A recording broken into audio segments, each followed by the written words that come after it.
ओहो मेरी जान, क्या तुम भी हमेशा नखरे करती रहती हो। अरे जिद छोड़ो, चलो भी। नहीं, मैं इतनी आसानी से क्यों मानूंगी? तुम हमारी एनिवर्सरी कैसे भूल सकते हो? मैं तुम्हारी गर्लफ्रेंड हूँ तो क्या हुआ? हे भगवान, एक तो मुझे ये नहीं पता कि साल में कितनी बार हमारी एनिवर्सरी आती है। कभी पहली बार मिले थे उसकी तारीख याद करो, पहली बार रिलेशन में आए थे उसकी तारीख याद करो, पहली बार मोमोज खाए थे उसकी तारीख याद करो। कितनी तारीख याद करूं मैं? तारीख तारीख तारीख करता रहता हूँ बस। इतनी तारीखें तो हिस्ट्री में भी नहीं होगी। तुमने कुछ नहीं कहा अभी भी। धीरे से क्यों बोलते हो? हिम्मत है तो जोर से बोलकर दिखाओ ना। अच्छा चलो, तुम्हें पता है मॉल में सेल लगी है, हम अभी शॉपिंग करके आते हैं। तुम्हें क्या लगता है मामूली सी शॉपिंग से मैं मान जाऊंगी? इतना कहते ही पायल गाड़ी में बैठ जाती है। अब चलो गाड़ी जल्दी चलाओ। वो तो तुम कह रहे हो बस इसीलिए शॉपिंग पर जा रही हो, वरना मेरा शॉपिंग करने का बिल्कुल मूड नहीं है, ना ही मैं इतनी आसानी से मानूंगी। हाँ बिल्कुल मैडम, चलो फिलहाल चलते हैं, बाकी तो मैं खुद देख लूंगा। दोनों शॉपिंग पर चले जाते हैं और शॉपिंग करने के बाद वापस घर आते हैं। दोनों ही रोहन के घर गए। नमस्ते अंकल आंटी जी। नमस्ते बेटा, कैसी हो तुम? रोहन ज्यादा परेशान तो नहीं करता ना? नहीं अंकल जी, ऐसे कैसे परेशान करेगा मुझे। सही बात है, मेरे अंदर इतनी हिम्मत कहाँ। अच्छा मम्मी पापा आप दोनों हमें बताइए, इतनी इमरजेंसी में हमें यहाँ क्यों बुलाया है? बेटा गांव से तुम्हारे दादा दादी आ रहे हैं। क्या कहा? कब? हफ्ता 10 दिन के अंदर आ जाएंगे। तो ठीक है ना, फिर इसमें दिक्कत वाली क्या बात है? आप लोगों ने इतनी हड़बड़ाहट में क्यों बुलाया था फिर हमें? दिक्कत तो कुछ नहीं है, बस इतनी सी बात है कि वो दोनों तुम्हारा रिश्ता पक्का करवाने आ रहे हैं। उन्होंने कहा है कि इस बार आएंगे तो तुम्हारी शादी करवा कर ही वापस जाएंगे। पिछली बार उन्हें इन सब चीजों के लिए समय नहीं मिल पाया था। तुम तो जानते हो तुम्हारे ताऊजी की वजह से उन्हें जल्दी वापस जाना पड़ा था। रोहन के होश उड़ जाते हैं। लेकिन आप दोनों को पता है ना मुझे पायल से ही शादी करनी है, तो कहीं और रिश्ता कैसे तय हो सकता मेरा? अब तुम तो जानते हो आखिरी फैसला तुम्हारे दादी और दादाजी का ही चलेगा। बेटा, उन्हें जो लड़की पसंद आएगी उसी के हिसाब से सब होगा। अब इसमें हम ज्यादा दखल अंदाजी नहीं कर सकते। मम्मी पापा आप दोनों ऐसे पीछे नहीं हट सकते अब। अंकल आंटी जी, अब इस तरह हमें मुसीबत में अकेला मत छोड़िए। आप जानते हैं हमारा कितना पुराना रिलेशनशिप है और हम एक दूसरे से ही शादी करना चाहते हैं। अरे भैया आराम से बैठो, इस बारे में सोचते हैं कुछ। सभी सोफे पर बैठकर तरकीब ढूंढने लगते हैं। तभी सुमन को एक आइडिया आता है। एक आइडिया है मेरे पास। बताओ ना मम्मी, जल्दी से, क्या आइडिया है? क्यों ना हम ऐसा करें कि उन्हें गांव की एक लड़की से मिलवा दे। आंटी जी, अब कैसी बात कर रहे हैं? अगर दादाजी दादी जी ने उस लड़की को पसंद कर लिया तो मेरा क्या होगा? मेरा तो पत्ता ही कट जाएगा ना। अरे बेटा चिंता मत करो, वो लड़की कोई और नहीं तुम ही होगी। लेकिन उससे क्या होगा मम्मी? पायल एक गांव की लड़की, ये कैसे पॉसिबल है? मैं समझ गया, इससे ऐसा होगा कि हम उन्हें कह देंगे कि हमने कुछ दिन पहले एक लड़की को पसंद कर लिया है, फिर हम उन्हें ये लड़की दिखाएंगे जो होगी पायल। हाँ, पायल बिल्कुल गांव की लड़कियों की तरह उनके सामने बिहेव करेगी। बिल्कुल गांव की लड़कियों की तरह तहजीब से बोलना, घर के सारे काम अच्छे से करना, सब कुछ गांव की तरह देसी तरीके से होगा। कुल मिलाकर दादा दादी के ऊपर इतना तगड़ा इंप्रेशन छोड़ना है कि वो इम्प्रेस हो जाए। ओ मम्मी क्या बात है, क्या गजब आइडिया निकाला है आपने। इस तरह दादा दादी पायल के लिए मान जाएंगे। बिल्कुल, है ना मस्त। अब बस पायल बेटा, तुम्हारे पास हफ्ता 10 दिन बचा है। तुम गांव की लड़की बनने की अच्छे से प्रैक्टिस करना और उन्हें इम्प्रेस कर देना। अरे आप बिल्कुल चिंता मत कीजिए, मैं उन्हें इस कदर इम्प्रेस कर दूंगी कि वो उसी दिन मेरी शादी करवा देंगे। बेटा ऐसे इम्प्रेस करना कि रोहन से शादी करवाए, किसी और से नहीं, क्योंकि अब सब तुम्हारे हाथों में है। जी अंकल जी, चिंता मत कीजिए। तो कुछ इस तरह सभी का प्लान शुरू होता है। वहीं दूसरी तरफ पायल की गांव की लड़कियों की तरह साड़ी पहनना भी सीख लेती है। अरे यार, साड़ी पहनना कितना मुश्किल काम है। मुझे तो घर के काम भी अच्छे से नहीं आते, लेकिन कोई बात नहीं, मैं सब करके रहूंगी। घर के काम करने में बड़ा पीएचडी करनी है, एक बार देखूंगी तो सब सीख जाऊंगी। शाम को पायल घर में बर्तन साफ कर रही थी। ये देखकर उसकी मम्मी भी शॉक्ड हो जाती है। मुझे तो समझ में नहीं आ रहा, मैंने कौन सा चमत्कार देख लिया?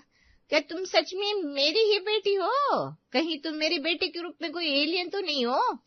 मम्मी बस करो ना, इतना भी नहीं हो रहा। मुझे अभी आप काम पर फोकस करने दो। मुझे एक हफ्ते में सारा काम सीखना बहुत जरूरी है। क्यों, ऐसा क्या कह दिया रोहन के घर वालों ने तुमसे? देखो, इस तरह की कोई भी जबरदस्ती हम नहीं झेलेंगे। तुम्हें जबरदस्ती कुछ भी करने की जरूरत नहीं है। नहीं मम्मी, उन्होंने ऐसा कुछ भी नहीं कहा, बल्कि वो सब तो मेरी ही टीम में है, बात कुछ और है। क्या बात है, बताओ भाई मुझे भी। पायल शीला को सारी बात बताती है। ओहो, तो ऐसा है। कोई बात नहीं, तुम अच्छे से सब करना, लेकिन तुम्हें डरने की कोई जरूरत नहीं, ये सब इतनी भी बड़ी बात नहीं है। मम्मी बड़ी बात क्यों नहीं है? मेरे और रोहन के फ्यूचर का सवाल है, मैं ऐसे ही सब खराब होने नहीं दे सकती, मैं सब ठीक करके रहूंगी। पायल पूरे जोश में थी और वो ऑनलाइन गांव के बारे में जितना सीख सकती थी उसे सीखने की कोशिश की। इस तरह समय गुजरता है और आखिरकार परीक्षा का दिन भी आ जाता है। गांव से विमला और महेश दोनों आ जाते हैं। रमेश और सभी उनके पैर छूते हैं। प्रणाम दादी, प्रणाम दादाजी, प्रणाम मम्मी जी, प्रणाम पापा जी। प्रणाम मम्मी जी, प्रणाम पापा जी। प्रणाम प्रणाम बच्चों, बताओ कैसे हो? सब खैरियत? जी पिताजी, सब बिल्कुल ठीक है। मैं सबके लिए चाय नाश्ता बनाकर लाती हूँ। सुमन रसोई में जाती है और चाय नाश्ता बनाकर लाती है। उसके बाद सभी चाय पीते हुए बातचीत करते हैं। और रोहन बेटा बताओ, कंपनी में सब सही चल रहा है ना, काम धंधा? जी दादाजी, सब कुछ अच्छा चल रहा है। तो जब अच्छा ही चल रहा है तब और अच्छा कर लो जिंदगी को। अरे बूढ़ा होता जा रहा है, शादी कर ले। आखिर कब करेगा शादी? अरे दादी माँ, इतनी भी चिंता करने की जरूरत नहीं है, कर ही लेंगे, अभी क्या परेशानी है। तो हमने तेरे लिए एक लड़की भी पसंद। अरे रुकिए दादाजी। रोहन महेश की बात को बीच में ही काट देता है और हड़बड़ाहट में कहता है, मैं ना आपको किसी से मिलवाना चाहता हूँ। किससे मिलवाना चाहता है भाई? कोई बहुत खास है दादाजी, आप बस थोड़ा इंतजार करिए, शाम को मैं उससे आपको मिलवा दूंगा। शाम को पायल लहंगा चोली पहन कर आती है। उसका ये रूप देखकर सभी दंग रह गए थे। वो सबसे पहले महेश और विमला के पास जाती है और हाथ जोड़कर उन्हें नमन करती है। राम राम दादाजी, राम राम दादी जी, मखा के हाल चाल आप दोनों के। उसकी अलग भाषा सुनकर सभी कंफ्यूज हो जाते हैं। दादाजी, ये पायल है, गांव की देसी छोरी है। हमें पायल बहुत पसंद है और ये बहुत अच्छी लड़की है, इसे घर के सारे काम भी आते हैं। बस बस बेटा, पटरी रोको, बाकी हम खुद देख लेंगे क्या क्या आता है क्या क्या नहीं। तो हमने क्या करना है? अरे बेटा, ये कौन सी भाषा बोल रही हो तुम? अरे दादाजी, मैं गांव की छोरी सू, मन्ने गांव की ए भाषा आवे है, थारे भाषा समझ में ना आए के? अच्छा बेटा, कौन से गांव की हो तुम? एक बार को पायल कंफ्यूज हो जाती है क्योंकि उसने गांव की बोली और पहनावा तो पहन लिया था, लेकिन कौन से गांव का? मैं हरियाणा के एक गांव की सू, या न्यू कह लो, अक मैं हरियाणा ते आई हूँ। वहाँ के लोग तो बड़े बोले होते हैं। चलो अच्छा है। हाँ बिल्कुल वही तो, मन ने तो पहला एक ही थी। पायल की टोन जरा सख्त हो गई थी, जिसे सुनकर सभी को बड़ा अजीब लग रहा था। ये बात कुछ समझ में नहीं आई। कहीं पायल की झूठ का पर्दाफाश ना हो जाए, इसलिए सुमन बीच में ही पायल को टोकती है। अरे पायल बेटा रुको। सुमन उसे आंख मारते हुए मुंह से चुप रहने का इशारा करती है। अरे आंटी, यो के इशारा करो सो आप? इशारे? कैसे इशारे हो रहे हैं यहाँ? अरे कुछ नहीं मम्मी जी, मैंने कोई इशारा नहीं किया। हे भगवान, ये लड़की क्या कर रही है, बस हमें फंसवा ना दे। और बताओ फिर के हाल चाल है? पायल सारी बातें थोड़ा लाउड टोन में कर रही थी, जिसकी वजह से सुमन को डर लग रहा था कि कहीं महेश और विमला उसे पहले से ही घर से ना निकाल दे। इसलिए सुमन फिर से पायल को टोकती है। अरे पायल बेटा, तुम क्या कर रही हो? आंटी जी, अब तक तो मैंने कुछ ना कर, अब कर सकूं ना? बस एक बार बता दो क्या करना है, मैं गांव की छोरी सू, कुछ भी कर सकूं सू। ओहो, तुम गांव की छोरी हो, कुछ भी कर सको तो ठीक है बेटा। एक बार फिर से सोच लो बेटा, तुम कुछ भी कर सकती हो ना? अरे हाँ हाँ बिल्कुल दादी जी, फिक्र नॉट। बस फिर पायल ने ऐसा कहा कि अब उसकी रेल बनना शुरू हो गई। सबसे पहले उसे खाना बनाने का ऑर्डर मिला, साथ ही बिल्कुल देसी खाना, जैसे मकई और बाजरे की रोटी, उसके साथ हरा साग, साथ ही उसे सिलबट्टे पर चटनी भी पीसनी थी। हे भगवान, कहाँ आकर फंस गई मैं? गांव की देसी छोरी बनना तो बहुत मुश्किल है। आई, मेरे तो हाथों में दर्द होना शुरू हो गया। तभी वहां सुमन आती है। अरे आंटी जी बचा लो मुझे बाजरे की और मकई की रोटी बनानी नहीं आती, आज से पहले कभी नहीं बनाई। ऊपर से लहंगे चोली को पहनकर काम करना तो और भी ज्यादा मुश्किल है।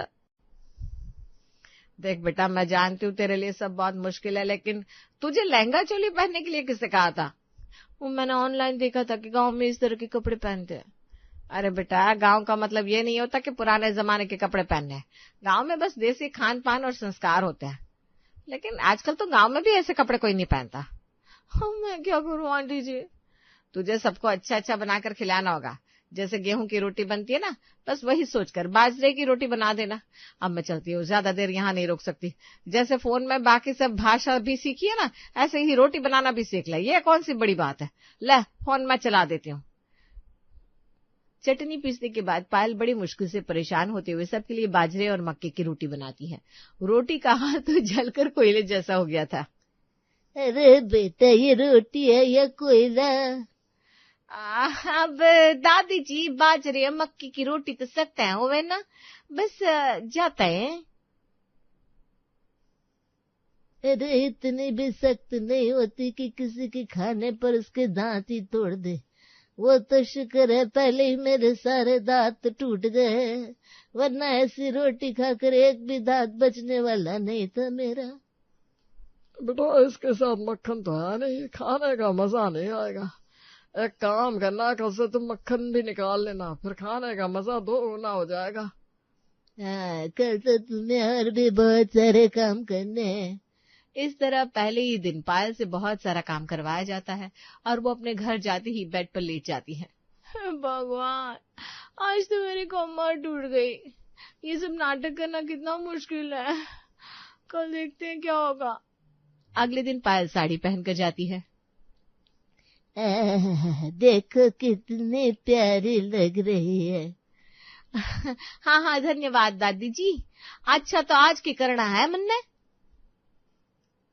अब बेटा तुम यहाँ आ गई हो तो जरा मक्खन निकाल दो, उसके बाद एक और काम करना।